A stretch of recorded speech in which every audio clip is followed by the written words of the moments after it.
सास का घूंघट पार्ट 5। अब तक हमने देखा कि पंचायत के फैसले के अनुसार घर की सारी औरतें खंडहर में रह रही हैं। अब देविका के सामने सबसे बड़ी चुनौती ये है कि घर की औरतों को आत्मनिर्भर कैसे बनाया जाए। देविका ये सब सोच ही रही थी कि तभी उसकी नज़र मिट्टी के बर्तनों पर गई। अरे, ये इतने सुंदर सुंदर मिट्टी के बर्तन किसने बनाए हैं? ये बर्तन तो माँ जी और चाची जी ने बनाए हैं।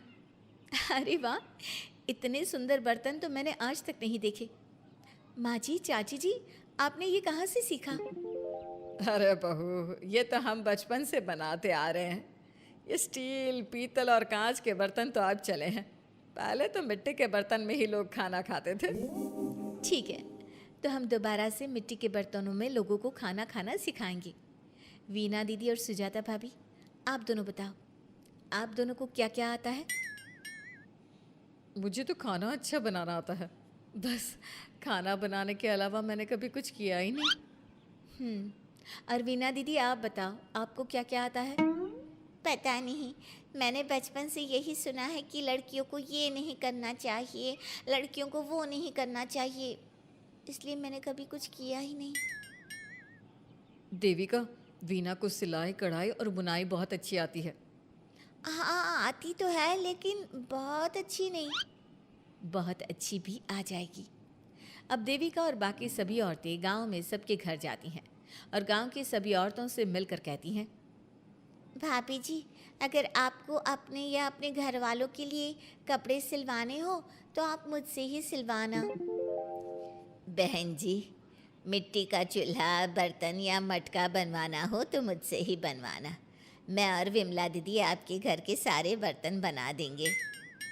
भाभी, आप कभी किसी काम में व्यस्त हो और खाना ना बना पाओ ना, तो आप मुझे बता देना, मैं आपके घर के लिए खाना बना दूंगी। वो क्या है ना, आप तो सारा दिन खेतों में काम करती हो और कभी कभी खाना भी नहीं बना पाती होंगी, इसलिए। इस तरह घर की औरतें जी जान से अपने अपने कामों में लग जाती है। धीरे धीरे उनका काम बढ़ जाता है और वो अपने खंडहर को ठीक करने में लग जाती हैं। वहीं दूसरी ओर घर के सारे आदमी घर का काम संभाल नहीं पा रहे थे।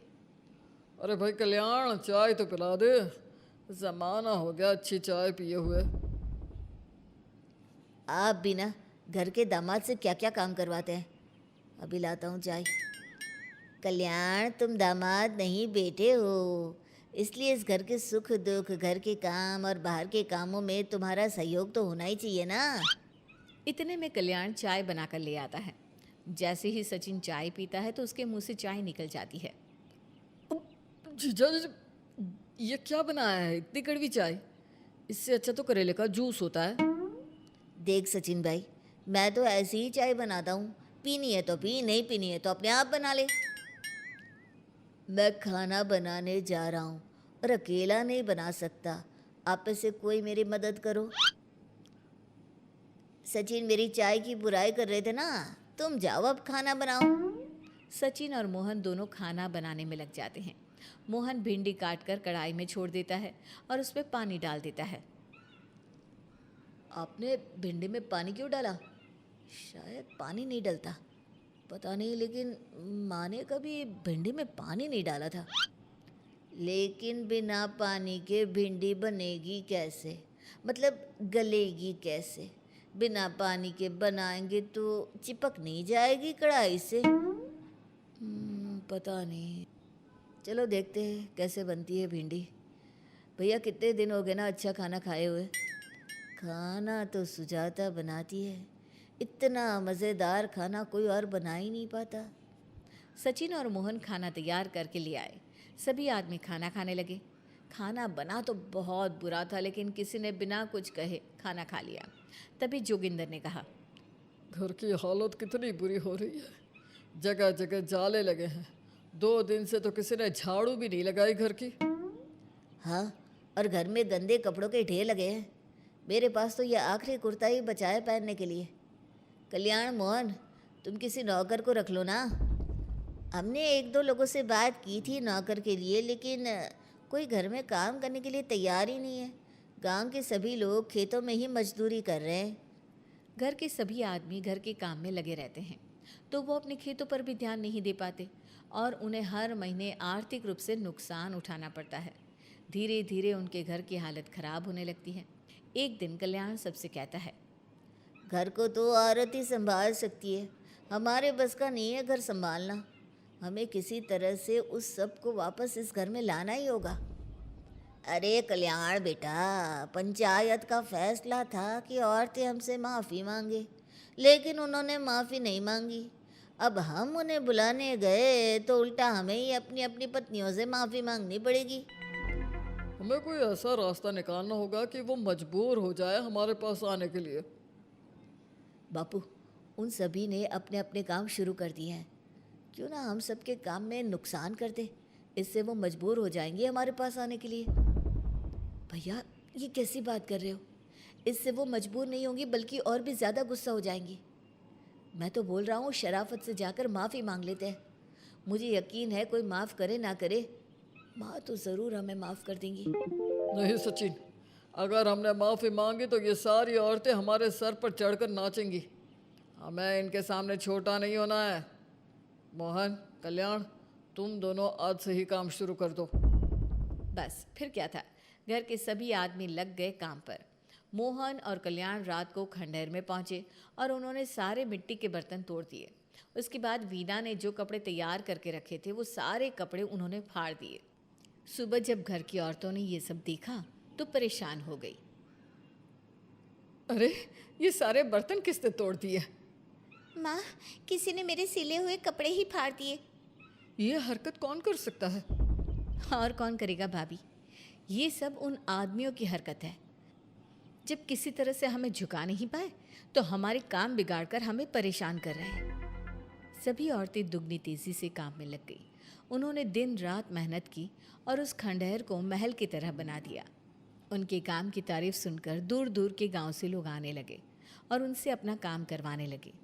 एक दिन सभी औरतें बैठकर खाना खा रही थी, तभी विमला ने देविका से कहा, देविका, हम कभी सोच भी नहीं सकते थे कि हम अपनी मेहनत से अपने लिए इतना बड़ा और इतना अच्छा घर बना लेंगे। देविका बहू, आज हमें इस बात का एहसास हो रहा है कि हम तो सिर्फ सांस ले रहे थे, जीना तो हमें तुमने सिखाया है।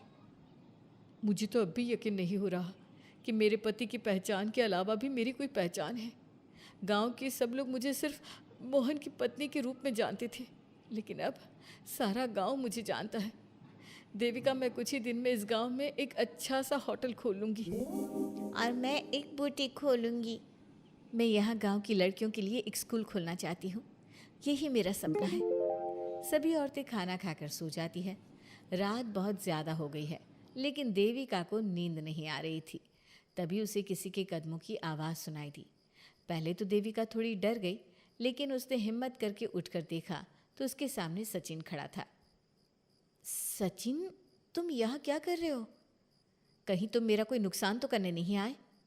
मेरे पास तो किताबों के अलावा कुछ नहीं है, फाड़ना चाहो तो फाड़ सकते हो। देविका, मैं तुम्हारा कोई नुकसान करने नहीं आया हूँ, बस तुमसे माफ़ी मांगने आया हूँ। क्या? रात के अंधेरे में चोरों की तरह तुम मुझसे माफ़ी मांगने आए हो? प्लीज़ देविका, माँ और चाची को समझाओ कि वो बापू और चाचा जी से माफ़ी मांग ले और तुम सबको लेकर घर आ जाए। सचिन, तुम भी तो अपने बापू और चाचा को अपने साथ ला सकते थे ना, और माँ और चाची से माफ़ी मंगवा सकते थे ना। प्लीज़ देविका, मुझे माफ़ कर दो और घर चलो। कैसे माफ़ कर दूँ सचिन? तुमने मुझे मरने के लिए छोड़ दिया। अगर माँ और चाची हिम्मत करके मुझे अस्पताल ना ले जाती तो आज मैं और मेरा बच्चा जिंदा ना होते। ना तुम मुझे अस्पताल में देखने आए और ना ही अस्पताल से आने के बाद मेरा हाल चाल पूछा।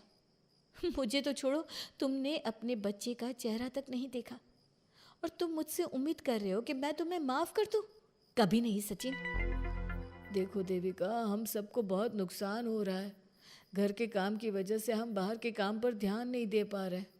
घर और जिंदगी दोनों अस्त व्यस्त हैं। वो इसलिए कि तुम सब आदमी संगठित नहीं हो, अपना दिमाग और ऊर्जा हमें परेशान करने में लगा रहे हो। और हम औरतें संगठित हैं, हम अपना दिमाग और ऊर्जा अपनी प्रगति में लगा रहे हैं। इसलिए हमने खंडहर को भी महल की तरह कर दिया और तुम्हारी हवेली खंडहर की तरह लगती है। सचिन देविका से बार बार माफ़ी मांग रहा है। क्या सचिन को अपनी गलती का सच में पछतावा है, या फिर ये घर के आदमियों की कोई नई चाल है? ये जानने के लिए आपको हमारे आने वाले एपिसोड का इंतज़ार करना होगा। और हाँ, कमेंट करके हमें ये भी ज़रूर बताइए कि क्या देविका को सचिन को माफ़ कर देना चाहिए? क्या उसे सब कुछ भूलकर सचिन के साथ अपना घर बसाना चाहिए, या फिर सचिन को भूल जाना चाहिए?